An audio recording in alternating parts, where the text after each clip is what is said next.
Should we be worried about Caleb Williams? I'm going to answer that question.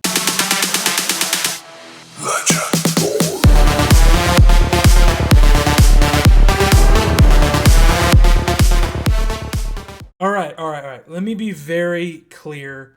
I'm not going to sugarcoat it. Yes! Yes!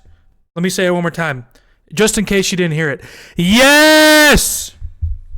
Yes! We should be worried about Caleb Williams. Are you kidding me? Are you kidding me? And let me tell you why. Before you click away, let me tell you why. Have the Bears ever had a good offensive coach? Ever? Have we ever trusted our owners, our GM, and our head coach to hire the right guy? No. It's not a Caleb Williams problem. It's not a Justin Fields problem. It's not a Mitch Trubisky problem. It's not a Jay Cutler problem. It's not a Jim McMahon problem. I mean, it could be a combination of both, but Caleb Williams is one of the best, if not one of the best, prospects to come out of college, QB-wise, since Andrew Luck. Should we be worried about Caleb Williams? Fuck yes. Has the coaching staff ever proven to you that they can actually do this job? Have we ever hired the right people to develop a QB? No. And I know it's just 2 games, and it's not time to panic. But I'm also kind of telling you it is time to panic. Because if this was the game plan with Caleb Williams coming out the gate, I can't imagine what the game plan with Caleb Williams with Shane Waldron is for the rest of the year. The play calling has been abysmal. The offensive line has been abysmal. The running game has been abysmal. The passing game has been abysmal. Whose job is that with all of these weapons on the team? Whose job is that? The offensive coordinator. Because guess what? We don't have an offensive-minded head coach, which is stupid in my opinion. I understand.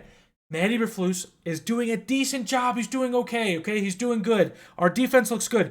But now, in 2024, you need an offensive-minded head coach to succeed in this league.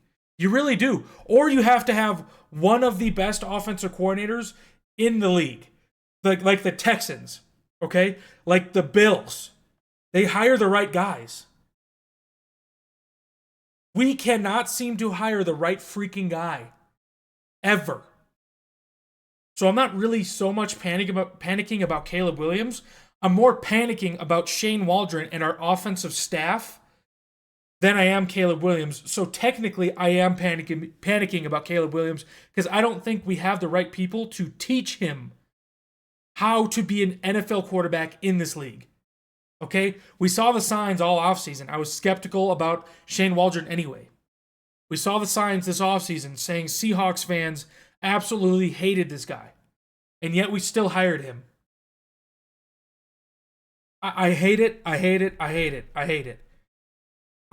don't even, I just want to fast forward and see what Shane Waldron is worrying to me. If Caleb Williams is not the guy and we don't know, or maybe he is the guy but we don't even know by the end of this season, we need to fire Shane Waldron by the end of the year. If we don't know Caleb Williams is the guy, kind of like what Bryce Young is going through right now. He needs different coaches, and I think that is the right thing to do. It's the right thing to do and not the right thing to do with Bryce Young. They benched him to possibly learn and take the stress off of him, but also at the same time, I don't really agree with it because I think he needs as much experience in the NFL as possible, but it's 50-50 for me. If we don't know Caleb Williams is the guy by the end of the year, Shane Waldron needs to fucking go. I am tired of this, no, let's give him 3 years. No. This is not a Luke Getsy situation. He's not a first-time play caller. If you cannot develop your quarterback within the first couple of years, he is fucked for life. He has that permanent damage. But maybe not because, Baker Mayfield is proving people wrong. Sam Darnold, for now, is proving people wrong. But Caleb Williams is one of the best prospects / NFL ready quarterbacks coming out of college since Andrew Luck, since Trevor Lawrence. And I'm only worried about the Bears because I don't think the Bears have ever had a good offensive coach. Ever. I mean, unless you can name me one, Mark Trestman, Matt Nagy, I don't even know. Or even head coach. I don't even know if they've had a good head coach since Mike Ditka. Name one. Maybe Lovie Smith. We were a decent team with Lovie Smith, and we probably shouldn't have never gotten rid of him, but we got rid of him anyway. He had a positive record with the Bears. Him being his time with the Bears. The past 2 decades since going through head coaches, have any of the head coaches the last 2 decades had a positive record with the Bears? I don't think so. Matt Nagy, no. No, did he? Because he went 12-4 that one season, and then he went 8-8, and then 9-8, I believe. So he might have had a positive record, but doesn't excuse it. Doesn't mean he was a good head coach at all, by any means. So, am I worried about Caleb Williams? Yes and no. Yes, I'm worried about his development. Yes, I'm worried he's not going to get the right coaching staff. He's not going to get the right play calls. He's not going to get the right offensive line. Now, I know we're still technically in a rebuild. Technically. I think the rebuild is almost done. But the offensive line is the main issue. Like, Ryan Poles needs to do something like now about this offensive line. It doesn't sound like they're urgent about it, which makes absolutely no sense. How can you watch the All-22 or even watch that game on Sunday and just say, hey, this offensive line is completely fine? No, it's not. No, it is not. So he needs to do something now about the center position, about the right guard position. I don't even know why Nate Davis is still on our team. He's a lazy-ass motherfucker and didn't want to practice all offseason for absolutely no reason. He just didn't want to dress. He didn't want to play. And then Matt Eberflus just randomly one day was like, hey, your job is on the line. All right? If you don't practice, you're done. And then Nate Davis is like, oh, shit, okay, let me put my clothes on. Let me go outside.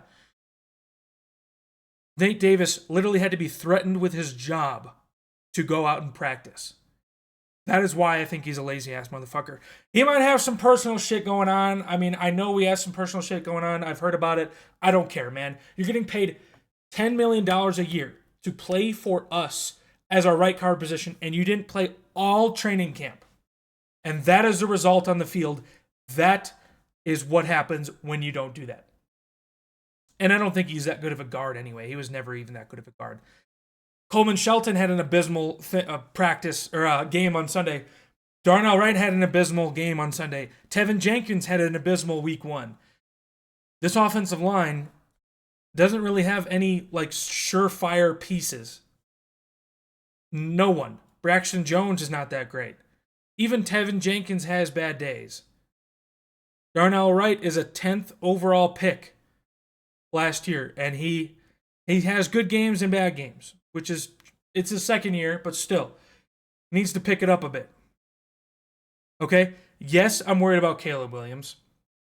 And no, I'm also not worried about Caleb Williams if the coaching staff makes a change at the end of the season. Now, I'm not completely out on Shane Waldron. Don't get me wrong on that. I'm not completely I'm not completely out on him just yet. But if this continues, let's say the play calling and the run game and the pass game still sucks by week 4 or 5, I'm completely out on Shane Waldron. So this week is very important because the Colts are not a very good team, especially defensively. So if Caleb Williams, let's say, comes out this week and he still throws for 0 touchdowns, let's say he throws another pick or 2 and he only throws for 150 yards, 0 touchdowns, and our run game sucks, and our offensive line still sucks, and our play calling sucks, yeah, that's a huge issue. Huge issue. Caleb Williams is used He's used to this adversity. He's used to this challenge because last year at USC, he had pretty much the same issues. But that's college. He still threw for, 3,600 yards, 30 touchdowns, like 5 interceptions, with this pretty much virtually the same offensive line and better weapons. Shane Waldron, if you can't fucking figure out how to get Caleb Williams to where he was last year with an even better team on paper, that's on you. That is on you. He literally has a better team this year, and he looked better last year. In college. I know these are NFL defenses, but come on.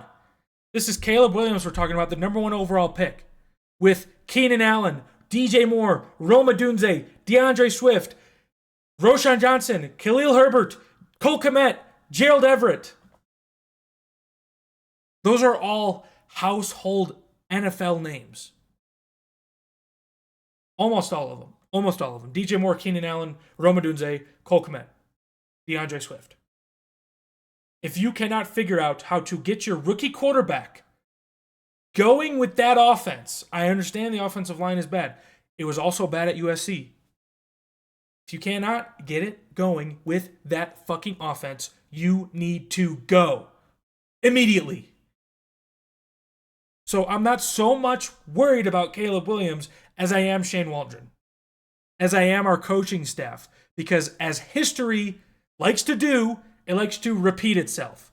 And the Bears cannot fucking find a good offensive staff ever. So I don't want to hear it about Ryan Poles is crying and mad about being the same old Bears. We're not the same old Bears. Yes, you fucking are. Yes, you fucking are. Until you prove it to me that you're not the same old goddamn Bears, you're the same old Bears. Oh, we're in a new era. Where's the new era? Where's the new era? Because I am not seeing it. You're putting on the same product on the field that I've watched for the last 24 years of my life. You're the same old Bears until you can fucking prove it. So, let me know what you guys think in the comment section below. I will see you guys in the next one. Have a good day.